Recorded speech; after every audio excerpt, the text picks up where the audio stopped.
আসসালামু আলাইকুম রহমতুল্লাহি বারাকাতু। স্টুডেন্টস, আমরা পড়তেছিলাম প্রত্যেকটা বোর্ডের রাইট ফর্ম ও ভার্বসের সলিউশন। আজকে আমরা পড়তেছি যশোর বোর্ডের সলিউশনটা। একটু খেয়াল করো, অনেক সহজ। এখানে মাত্র একটা রুলস আছে যা তোমাদের সাথে একটু আলোচনা করতে চাইবো, বাকিগুলো তোমরা নিজ থেকেই পারবা। রুলসটা হচ্ছে এজ ইফ এর। অবশ্যই তোমরা যারা দেখেই বুঝে গেছো যে এটা কমপ্লিটিং সেন্টেন্সের রুলস, তাদেরকে শুভকামনা। যারা দেখো নাই বা বুঝো নাই তারা একটু খেয়াল করো। এজ ইফ এই শব্দের বাংলা অর্থ হচ্ছে, দুইটা শব্দ আছে, যেমন, যেন অথবা মনে হচ্ছে। হি স্পিক্স, সে কথা বলে, এজ ইফ, যেন হি ওয়ার অ্যান এক্সপার্ট, সে একজন এক্সপার্ট ছিল। এখন তোমাদেরকে বুঝিয়ে দেই, এজ ইফ এর আগে যদি প্রেজেন্ট থাকে আর এজ ইফ এর পর যদি তোমাকে এরকম বিই দেয়া থাকে, কি দেয়া থাকে বলো? বিই। এটা তো কমপ্লিটিং সেন্টেন্সের রুলস, বাট যেহেতু এখানে আসছে সেজন্য বি দেয়া আছে, আমি বুঝিয়ে দিচ্ছি। তাহলে তোমরা অবশ্যই ওয়ার নিবা। Does not matter subject, third person, singular নাকি প্লুরাল। ভালো করে খেয়াল করো, সাবজেক্ট সিঙ্গুলার নাকি প্লুরাল তাদের কার বিষয় না। তোমরা অবশ্যই কি নিবা? বি থেকে ওয়ার নিবা। তারপরে দেখো, নাবিল অ্যাক্টেড, এজ ইফ এর আগে যদি পাস্ট টেন্স থাকে সেটা অবশ্যই পরবর্তীতে পাস্ট টেন্সই হবে। নাবিল অ্যাক্টেড, নাবিল এমন অ্যাক্ট করতেছে বা রিয়েক্ট করতেছে এজ ইফ, যেন মনে হচ্ছে হি নিউ এভরিথিং, সে সবকিছু জানে। তাহলে কি শিখলাম? এজ ইফ এর পরে যদি রাইট ফর্ম অফ ভার্বস এর ক্ষেত্রে বি দেয়া থাকে, আমরা অবশ্যই ওয়ার নিব। ওকে, আমরা একটু যাই।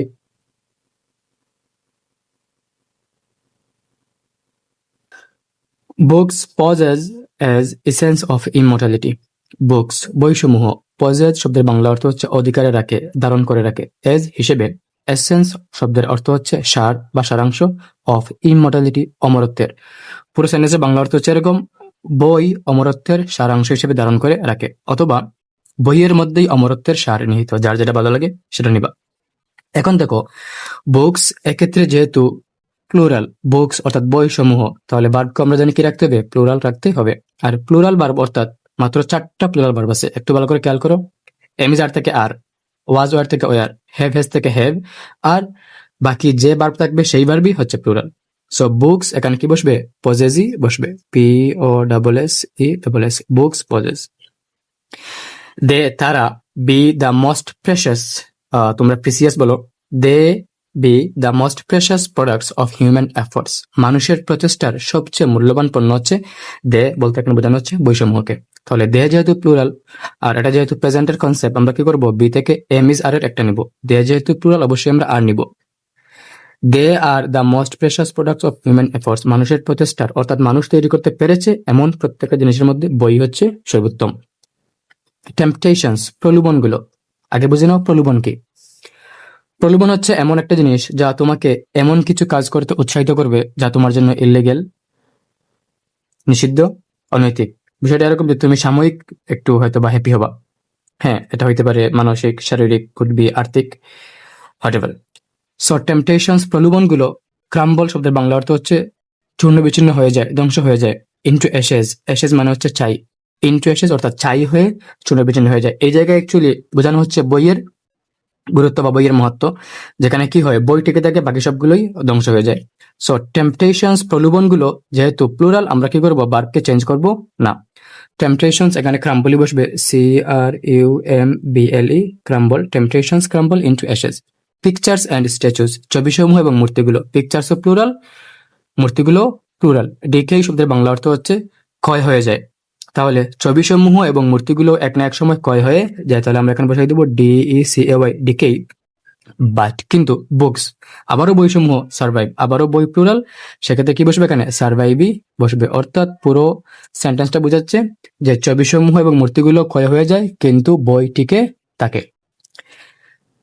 টাইম ইজ, একটু ভালো করে খেয়াল করে, এখানে time is of no account. Of no account হচ্ছে একটা ফ্রেজ বা বাক্যাংশ যার বাংলা অর্থ হচ্ছে কোনো গুরুত্ব নেই, গুরুত্ব রাখে না। আমরা মাঝে মাঝে বলি his opinion on this matter was of no account, এই টপিকে তার মতামতের কোনো গুরুত্বই ছিল না, বাট সে অ্যাক্ট করতেছে এমন যে সেই সব কিছু।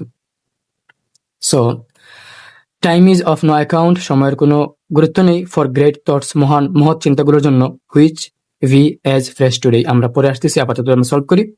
অ্যাজ ফ্রেশ টুডে, টুডে দেখার পর এখানে বল করার তো সুযোগই নেই, তাহলে টুডেই মানে বর্তমান, আজকে। বি থেকে আমরা অবশ্যই এম ইজ আর চিন্তা করবো। এম ইজ আর থেকে আমরা এখন কি নিব? এই জায়গায় আমি বুঝিয়ে দিচ্ছি, গ্রেট থটসটা হচ্ছে এখানে মেইন বিষয়, মহৎ চিন্তাগুলো। সাবজেক্ট সাবজেক্ট ভালো করে চিনতে হবে। একটি সেন্টেন্সে যাকে উদ্দেশ্য করে কিছু বলা হয়, সবসময় প্রথমে যা বসে তাই সাবজেক্ট না, ভালো করে খেয়াল রাখতে হবে। একটি সেন্টেন্সে যাকে উদ্দেশ্য করে কিছু বলা হয় সেই হচ্ছে সাবজেক্ট।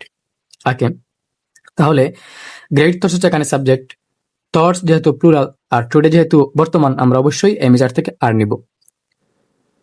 আর এজ ফ্রেশ, আজ ততটাই সতেজ, এজ দে। আচ্ছা, এটা চিন্তা করো, তুমি যখন এরকম কিছু বলো যে বলটি আজকেও ততটাই সতেজ, আচ্ছা বল বাদ দাও, আমরা গাছ নেই, গাছটি আজকেও ততটাই সতেজ, তারপর তুমি অবশ্যই এরকম কিছু বলতে চাও যেমন আগেও যেরকম সতেজ ছিল, তাহলে অবশ্যই তুমি ফার্স্টে বলবা।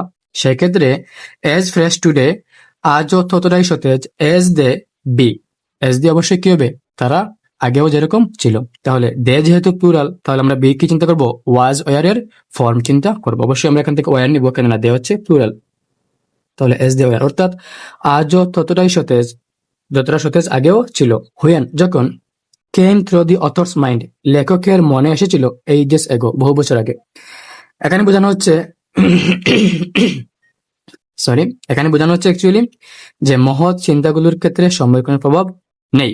সেই সকল বিষয় আজও ততটাই সতেজ যতটা পূর্বেও ছিল যখন একজন লেখকের মনে সর্বপ্রথম এসেছিল। অর্থাৎ একজন লেখক যখন বইয়ের কোনো টপিক, ধরে নাও আমি আমি জাস্ট একটু বুঝিয়ে দিই, আমি বললাম যে সময়ের চেয়ে জীবনের মূল্য অনেক বেশি, এটা আমি আজকে বললাম 2025 সালে, এটা আজ থেকে 100 বছর পরও সেম থাকবে।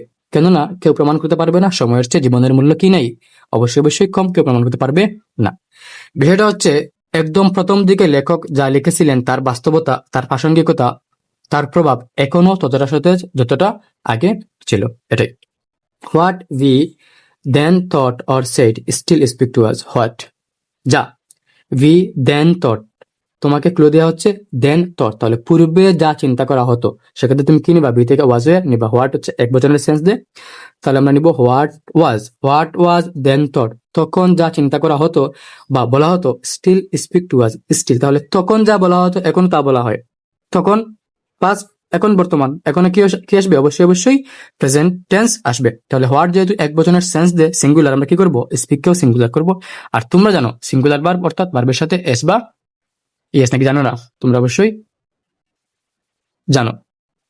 তাহলে আমরা এখান থেকে নিচ্ছি still speaks, SPEAKES, speaks to us. Books introduce us into the best society, books বইসমূহ আমাদেরকে পরিচয় করিয়ে দেয় উত্তম সমাজের সাথে। বুকস প্লুরাল, তাহলে কি বসবে, ইন্ট্রোডিউসের কোনো চেঞ্জ হবে না, ইন্ট্রোডিউস। সো বই আমাদেরকে উত্তম সমাজের সাথে পরিচয় করিয়ে দেয়। দে কে নাম্বার, এখানে খেয়াল করো, দে কে নাম্বার, ব্রিং হচ্ছে ভার্ব, ব্র্যাকেটে আছে, they bring us into the presence of the noblest mind that have ever, they তারা আমাদেরকে, ব্রিং নিয়ে যায়, দে ব্রিং আস তারা আমাদেরকে নিয়ে যায়, ইনটু দ্য প্রেজেন্স মানে হচ্ছে উপস্থিতিতে, অফ দি নভেলেস্ট মাইন্ড সেই সকল মহৎ মনগুলোর উপস্থিতিতে, দ্যাট হ্যাভ এভার লিভ যারা কখনো না কখনো পৃথিবীতে বেঁচে ছিল। অর্থাৎ বই কি করে আমাদেরকে, আমরা যখন বই পড়ি তখন আমরা এমন এমন মহৎ ব্যক্তিত্বের যুগে চলে যাই যারা কখনো না কখনো পৃথিবীতে ছিলেন। যেমন আমাদের মহানবী সাল্লাল্লাহু আলাইহি ওয়াসাল্লাম, আমরা ওনার যখন সিরাত বা জীবনী পড়ি তখন আমরা কই চলে যাই, 1400 বছর আগে চলে যাই। তো হ্যাভ খেয়াল রাখতে হবে, have, has, had plus V three. তোমরা যারা টেন্স পারো ওয়েলকাম, যারা পারো না মাথায় গেতে নাও। Have, has, had plus always V three, you even can't imagine a single sentence having have, has, had যাদের পরে বি থ্রি নাই। হ্যাভ এভার লিভড, তাহলে এখানে কি বসবে, LIVED, লিভড। উই হেয়ার আমরা তাই শুনি, what they think or said, তোমাকে ক্লু দেওয়া হচ্ছে এখানে সেড, তাহলে আমরা তাই শুনি যা তারা বলেছিল বা তারা যা চিন্তা করেছিল। সো যেহেতু তোমাকে ক্লু দেওয়া আছে এখানে সেড, তুমি কি করবে, অবশ্যই থিঙ্কের বীজ নিবা, তাহলে think, thought, THOUGHT, thought. So আমরা তাই শুনি তারা যা বলেছিল বা চিন্তা করেছিল। উই সি দেম আমরা তাদেরকে দেখি, এজ ইফ উই সি আমরা দেখি, এজ ইফ এর আগে প্রেজেন্ট, এজ ইফ দে, এখানে দে আছে বি, কি বলেছিলাম, সাবজেক্ট যাই হোক, বি থাকলে কি নিবা তুমি, অবশ্যই অবশ্যই ওয়ার নিবা। দে ওয়ার রিয়েলি অ্যালাইভ, অর্থাৎ আমরা তাদেরকে এমন ভাবে দেখি বা এমন ভাবে পড়ি যেন তারা আসলেই জীবন্ত ছিলেন। হ্যাঁ, এটাই হচ্ছে বইয়ের মহত্ব। এই হচ্ছে মোটামুটি আলোচনা, তোমরা পুলি বুঝতে পেরেছো। ধন্যবাদ।